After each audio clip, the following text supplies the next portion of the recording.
감사합니다. 오늘도 변함없는 주님의 은총이 우리 아침 예배하시는 아침이 아니죠.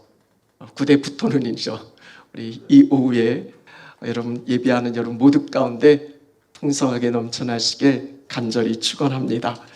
오늘 우리가 함께 나눌 말씀의 제목은 13절에 기록된 여호와께서 행하시는 구원을 보라라는 제목으로 우리 함께 말씀을 나누겠습니다. 말씀을 나누기 앞서 믿음으로 선포하면서 서로를 축복하며 그렇게 함께 인사하셨으면 좋겠는데요. 영어로는 You will see입니다. 그러니까 너는 볼 것이다 라는 겁니다. 뭘 볼 것이다 라고 말씀하세요? 하나님이 함께 하시면서 너희를 위해서 행하시는 그 구원을 보게 될 것이다 라고 그렇게 우리에게 말씀하십니다. 여러분, 이것처럼 더 놀라운 약속의 말씀이 또 어디 있겠습니까? 신실하신 하나님께서 반드시 이 말씀대로, 이 약속대로 오늘 이 자리에 계신 여러분의 삶 가운데, 우리의 가정과 자녀 가운데 우리와 함께 하시면서 우리를 위해서 행하시는 하나님의 구원을 반드시 보게 하실 줄로 믿습니다. 그런 점에서 좌우 앞뒤에 계신 분들에게 믿음으로 선포하시는 겁니다. 서로를 축복하는 겁니다. 반드시 하나님께서 함께 하시면서 당신을 위해서 구원을 이루어 가실 것입니다 라고. 기나요? 하나님이 행하시는 구원 볼 것입니다 라고 오늘 말씀의 제목으로 한번 서로에게 믿음으로 선포합시다. 하나님이 행하시는 구원을 볼 것입니다.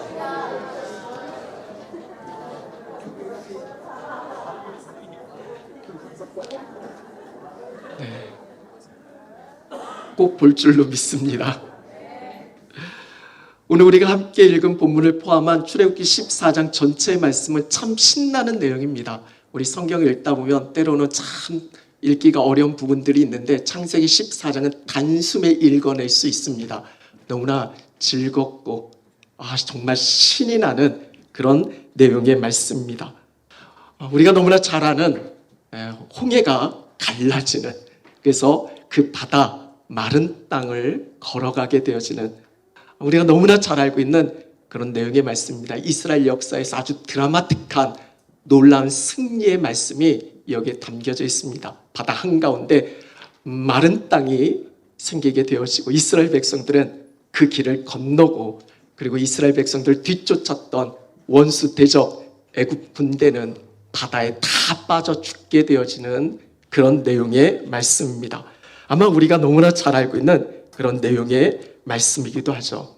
여러분, 사람이 할 수 없는, 하나님만이 하실 수 있는 하나님의 구원이 출애굽기 14장 전체의 말씀에 그렇게 실려져 있습니다. 말씀을 읽고 묵상하고 기도하면서 이런 생각이 들었습니다. 우리의 삶 속에서도 이런 놀라운 승리가 날마다 넘쳐났으면 좋겠다. 하나님이 하시는 그런 구원의 역사를 우리의 삶의 가정에, 특별히 우리 사랑하는 자녀들 가운데서 날마다 보았으면 좋겠다라는 그런 생각을 해보게 되어집니다. 그렇다면 어떻게 하나님이 하시는 그런 놀라운 구원을 우리가 보게 되어질까? 너무나 중요한 말씀이죠. 출애굽기 14장 바로 13절의 말씀입니다. 우리 한번 같이 한번 읽었으면 좋겠습니다. 13절의 말씀 같이 읽겠습니다. 모세가 백성에게 이르되 너희는 두려워하지 말고 가만히 서서 여호와께서 오늘 너희를 위하여 행하시는 구원을 보라.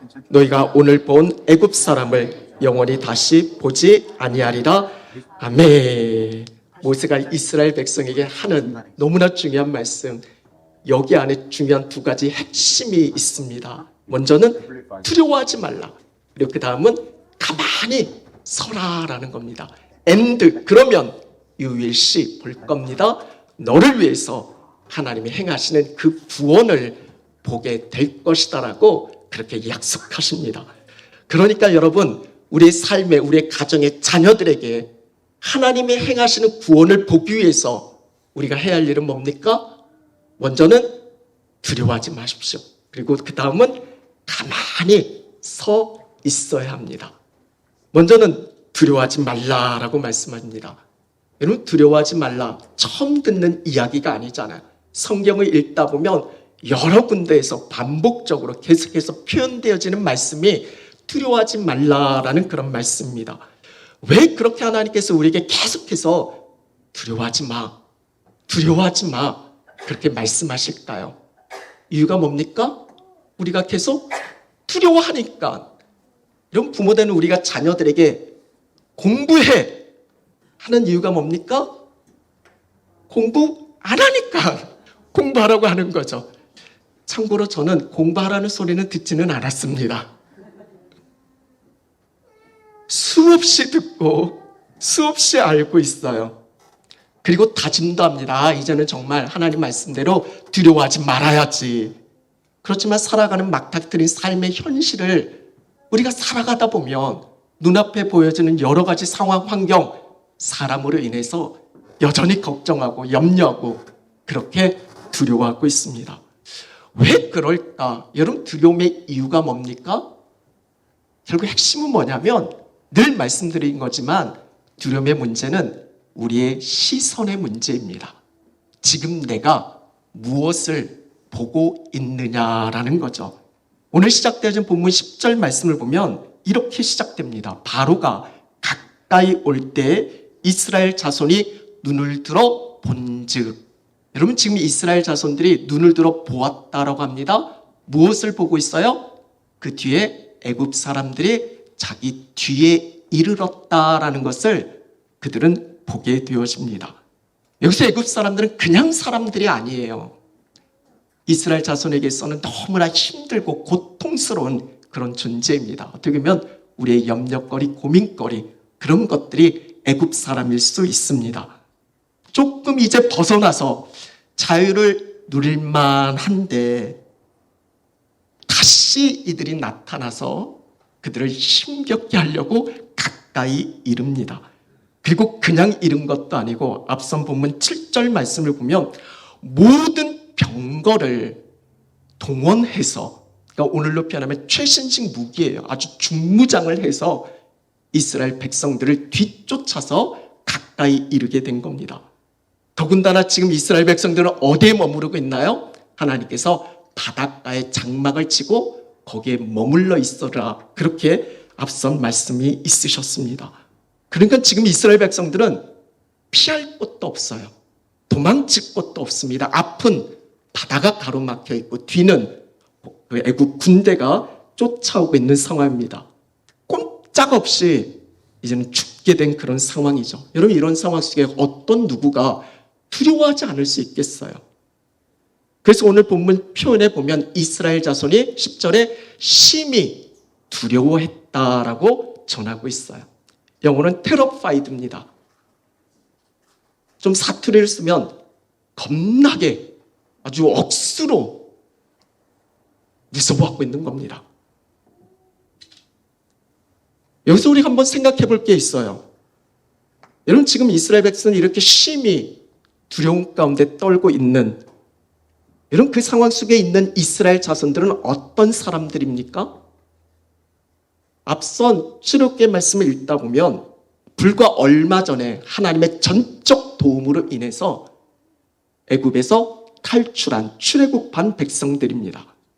하나님이 그들을 붙들고 계셨고 그들과 함께하고 계셨고, 우리가 너무나 잘 아는 10가지 재앙을 통해 하나님이 어떤 분이신지를 그들은 경험했습니다.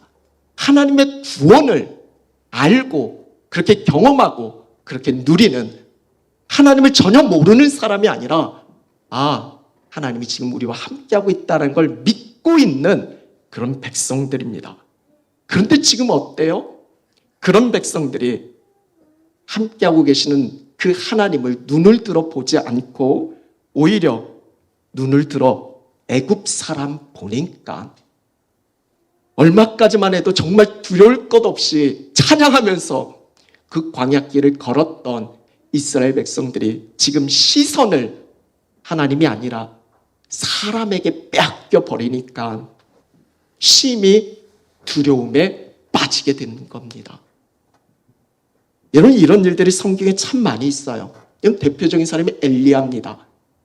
열왕기상 18장 말씀에 보면 엘리야 선지자가 우상 숭배자들인 그런 선지자들과 거짓 선지자들이죠. 그들과 함께 대결을 합니다. 갈멜산상에서 자기 혼자 850명과 싸워요. 근데 놀라운 승리를 거두잖아요. 선지자 중에 선지자다운 그런 모습을 우린 열왕기상 18장에서 찾아봅니다. 그런데 채 한 장이 넘어갈 때 바로 19장 3절 말씀을 보면 이렇게 전하고 있습니다. 한번 19장 3절 말씀 한번 같이 읽어볼까요? 그가 이 형편을 보고 일어나 자기의 생명을 위해 도망하여 유다에 속한 브엘사베에 이르러 자기의 사환을 그곳에 머물게 하고, 바로 앞선 장에서 놀라운 승리를 거뒀던, 그렇게 담대했던 하나님의 사람 엘리야가 19장에 넘어가서는 너무나 무서운 겁니다. 두려운 겁니다. 그래서 남쪽 끝 브엘세바, 우리로 말하면 맨 남쪽 끝에 있는 임복하빌, 그런 쪽 임복하길인가요? 거기로 도망친 겁니다. 아무도 없는 곳에 도망치는 거예요. 두려운 거예요. 그리고 거기서도 더 들어가서 로덴 나무 아래서 죽기를 구합니다. 아니, 어떻게 그럴 수 있을까? 이 한 장 차이로 너무나 다른 엘리야의 모습을 보게 되어져요. 이유가 어디 있습니까? 이 형편을 봤다라는 거예요. 여기서 이 형편이 뭐예요? 우상숭배 우두머리였던 아합 왕과 이세벨이 자기를 죽이려고 하는 그 상황을 본 겁니다. 그 형편을 본 거예요. 그러니까 그 전날까지만 해도 놀라운 승리를 거둬서 담대하게 하나님을 찬양하고 있던 그가 지금 눈앞에 있는 상황과 환경에 시선 뺏겨버리니까 바로 두려워서 브엘세바까지 마치 큰일이 난 것처럼 도망치고 있는 그런 상황인 거죠. 엘리야도 그랬습니다. 이런 베드로는 어떤가요? 물 위를 걷는 예수님을 보고 정말 용감하게 담대하게 물 위로 뛰어내립니다. 그리고 물 위를 걸어요. 아마 인류 역사에서 물 위를 걸었던 유일한 사람이 아니었을까. 근데 그런 베드로가 마태복음 14장 30절 말씀을 보게 되시면 바람을 보고 무서워 빠져간다라고 전하고 있습니다. 불어오는 바람에 시선 뺏기니까 무서운 거예요.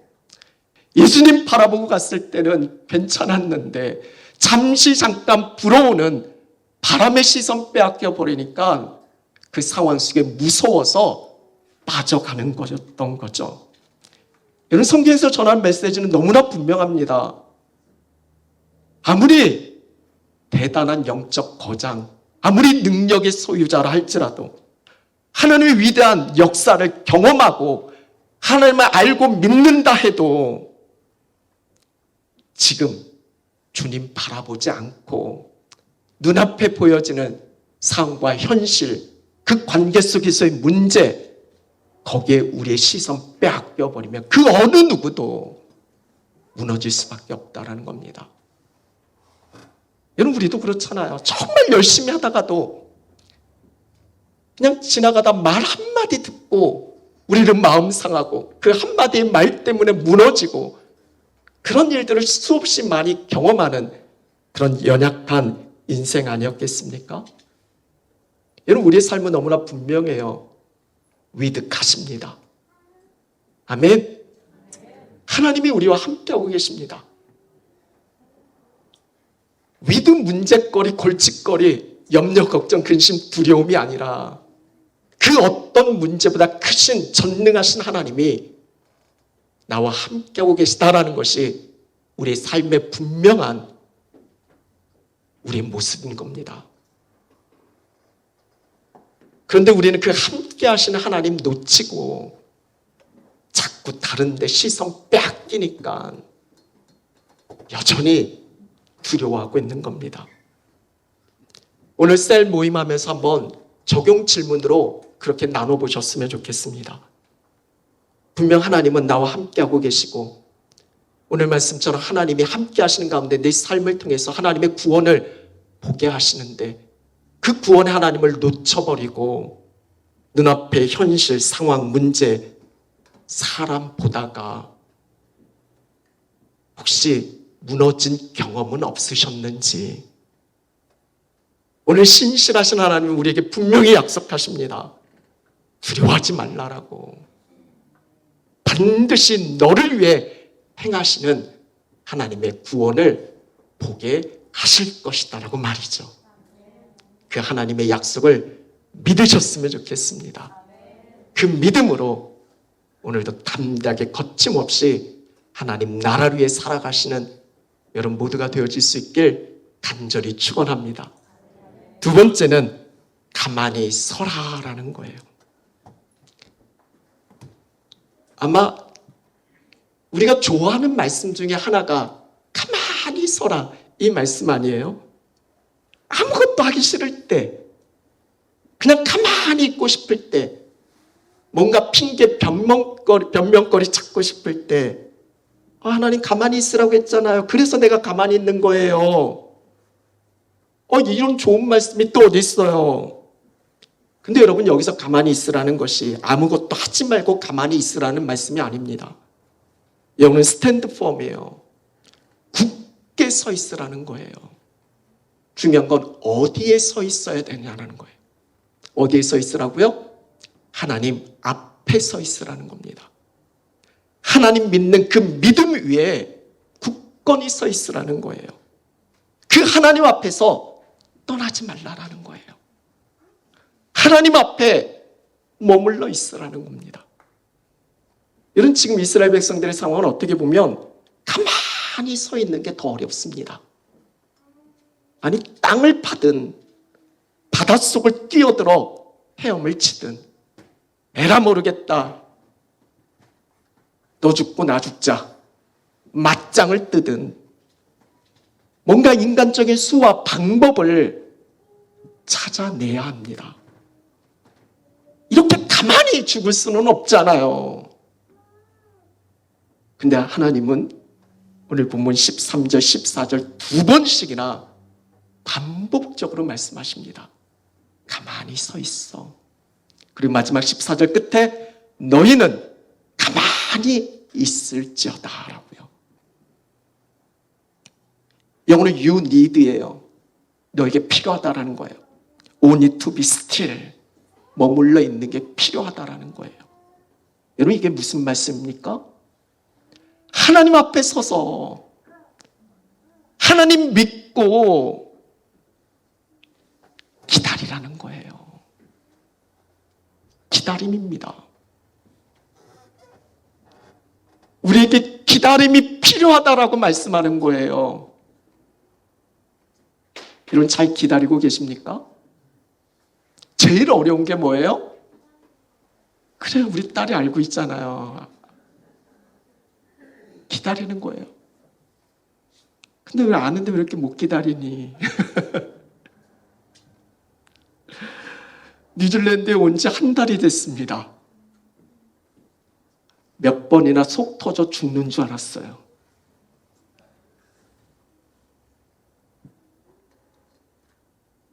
운전면허증을 리뉴하는데 AA를 갔어요. 한국에서는 서류 접수하고 면허증 받는데 5분이면 끝납니다. 근데 서류 접수하는 데만 1시간 30분이 더 걸려요. 처음에 딱 갔는데 사람이 몇 없는 거야. 금방 끝나겠다. 제 앞에 한 사람이 있었어요. 근데 그 한 사람하고 1시간을 넘게 하더라고요. 뭐 이런 경우가 다 있어. 막 못 기다리겠는 거예요. 제가 영어를 할 줄 몰라서 가만히 있었지.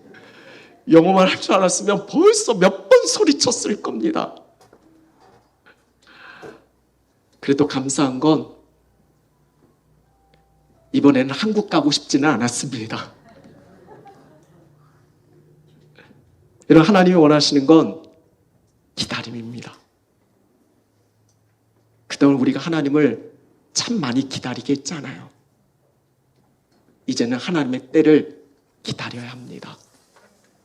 우리 예수님이 승천하실 때 기다리지 못하는 제자들을 위해서, 제자들을 향해서 기다려. 하나님의 때 기다려. 때는 하나님께 있으니까 하나님께 맡겨. 우리가 해야 할 일은 오직 성령이 너에게 임하셔야 그때 땅 끝까지 이루어 증인되니까 그 하나님을 기다려. 결국 그 말씀의 핵심은 기다림입니다. 반드시 하나님이 이루시는 그날이 있습니다. 하나님이 승리케 하시는 하나님이 구원케 하시는, 하나님이 역사하시는 그 날이 반드시 우리에게 오는 줄로 믿습니다. 그날까지 함께 하신 하나님 바라보고 하나님 믿고 하나님을 붙드는 것, 이게 스탠드 펌이에요. 그냥 가만히 있으라는 게 아니라 하나님 믿고 하나님 앞에 머물러 있으라는 거예요. 절대 떠나지 말라라는 거예요. 오늘 신실하신 하나님 분명히 우리에게 말씀하십니다. 가만히 서 있어. 나를 믿고 기다려. 반드시 너를 위해 행하시는 하나님의 구원을 보게 될 것이다 라고 오늘 이 아침 예배하는 우리 모두에게 분명히 말씀해 주시는 줄로 믿습니다. 그럼 여러분, 어떻게 해야 할까요? 어떻게 해야 할까요가 아니라 어떻게 됐을까요? 굳이 제가 설명드리지 않아도 다 알고 계실 겁니다. 오늘 이후의 말씀에 이스라엘 자손 모두 하나님이 약속하신 대로 이스라엘 백성들을 위해서 행하신 하나님의 구원을 모두 어른부터 어린아이 한 사람까지 빠짐없이 다 하나님 행하신 그 구원을 그들은 보게 됩니다. 그리고 그 다음 장 출애굽기 15장으로 넘어가서 그들은 그 승리케 하신 하나님을 마음껏 찬양합니다. 15장 1절 2절 말씀을 보면 내가 여호와를 찬송하리라고, I will sing to the Lord입니다. 내가 하나님을 찬송할 것이다 라고. 그래서 그 하나님을 어떻게 고백합니까? 나의 힘이다라고, 나의 노래라고, 나의 구원이라고. 그 누구의 하나님이 아닙니다. 들어서 알고 있는 그런 하나님이 아니에요.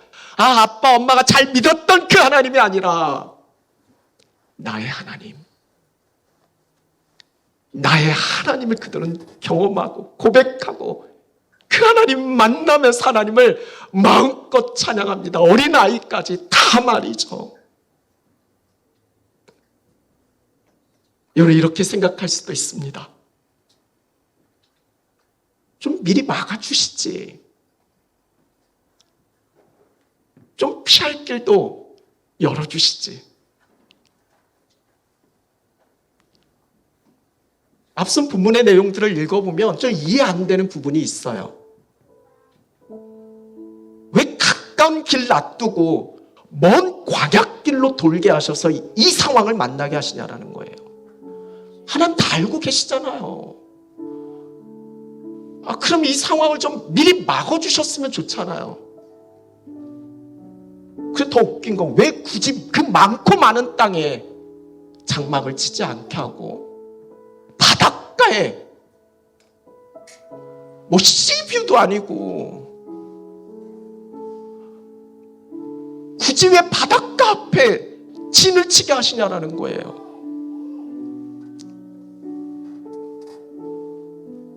그리고 바로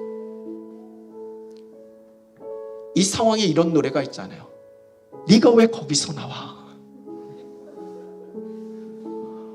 바로가 왜 여기서 나와요? 그냥 10가지 재앙할 때 그냥 걔를 끝내버렸어야지. 왜 살려두셔가지고 네가 왜 거기서 나와? 이 바로가요. 14장에 앞선 장에 벌써 끝냈어야지. 이스라엘 백성들을 이렇게 고통스럽게 하고 어렵게 했던 사람이라면 벌써 그 악한 사람들은 지워버렸어야지. 왜 네가 또 여기서 나와?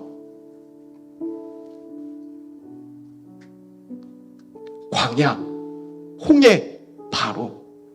여러분, 이스라엘 백성들에게는 이거는 정말 듣고 싶지 않아요. 만나고 싶지 않은 겁니다. 너무나 고통스럽고 힘겨운 삶의 현실들이에요. 정말 내가 원하는 삶이 아닙니다. 근데 여러분, 그거 아세요? 바꿔 생각하면 광야가 있었기 때문에, 홍해가 있었기 때문에 그리고 바로가 있었기 때문에, 이것이 준비되고 이것이 세팅되어져 있었기 때문에 이스라엘 백성들 모두가 다 하나님이 행하시는 구원, 하나님의 하나님 되심을 알게 되어지고, 그 하나님이 그 누구의 하나님이 아니라 나의 하나님이었구나라는 걸 고백하게 되어지는,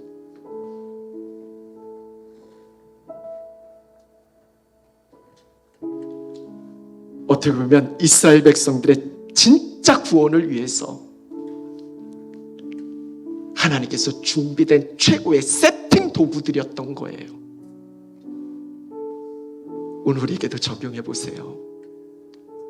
지금 나를 메마르고 황폐케 하는 광야는 무엇입니까?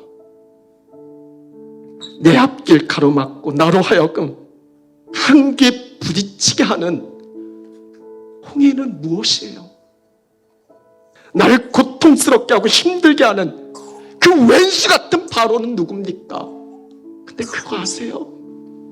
그러한 것들이 나를 거룩하게 하고 더 주님 의지하고 주님 바라보고 기도하게 하면서 결국 하나님의 하나님 되심을 고백하게 되고, 그 무섭고 두려운 사건을 통해 주님을 만나고 경험하고, 하나님 나의 하나님이셨구나, 나의 구원을 위해서 준비된 최고의 세팅 도구다라는 거, 그걸 믿고 확신하셨으면 좋겠습니다.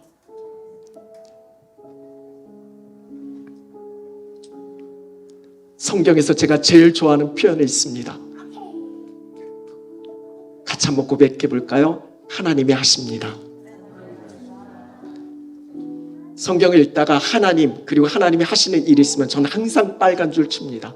하나님 하십니다. 하나님 하십니다. 행함의 주체가 하나님이시라는 거예요. 오늘 본문 13절 14절에도 두 번이나 반복합니다.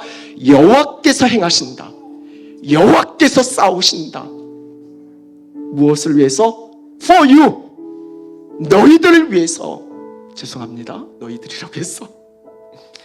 여러분들을 위해서, for you, 당신을 위해서 하나님이 하십니다.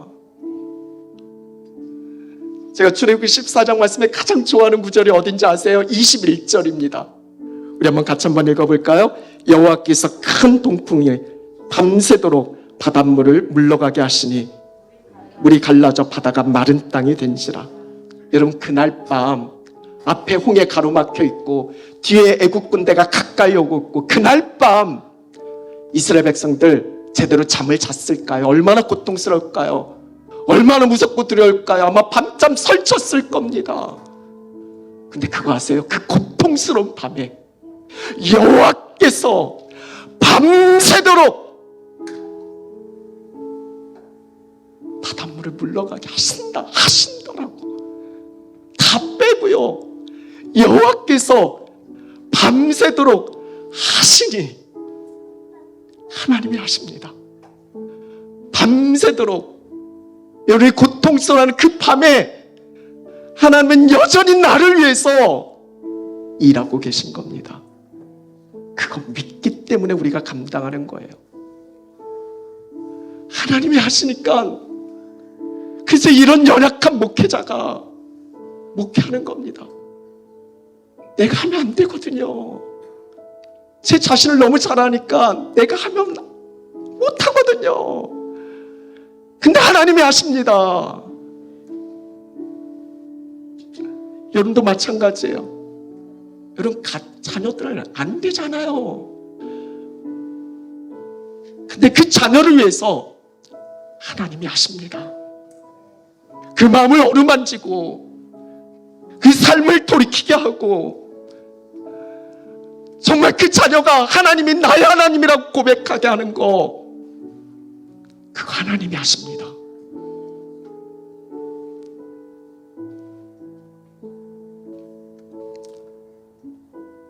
사탄은 끊임없이 우리를 시험합니다. 시련과 아픔 통해 우리의 믿음의 발걸음을 돌려놓으려고 할 겁니다.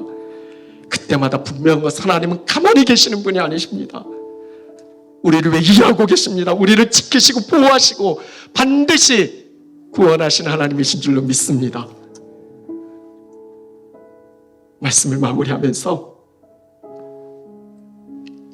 여러분, 우리가 할 일은 너무 분명하지 않습니까? 그 하나님 찬양하는 겁니다.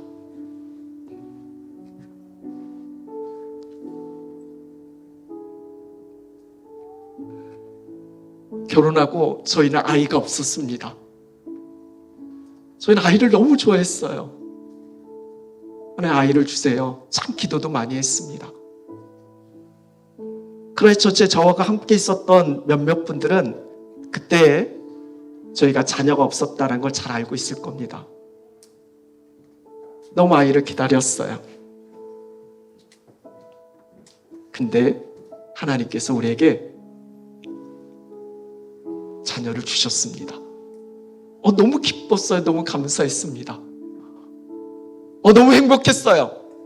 근데 그 기쁨도 잠시 하나님이 그 아이를 데려갔습니다. 하나님 이게 뭐야? 솔직히 반말했습니다. 하나님 이게 뭐냐고. 줬다 뺏는 것도 아니고 이게 뭡니까? 하나님 실수하신 거예요. 하나님 잘못하신 거예요. 저 건드렸어요. 이거 뭐냐고요. 그때 저희 부부에게 주셨던 하나님의 분명한 메시지가 있었습니다.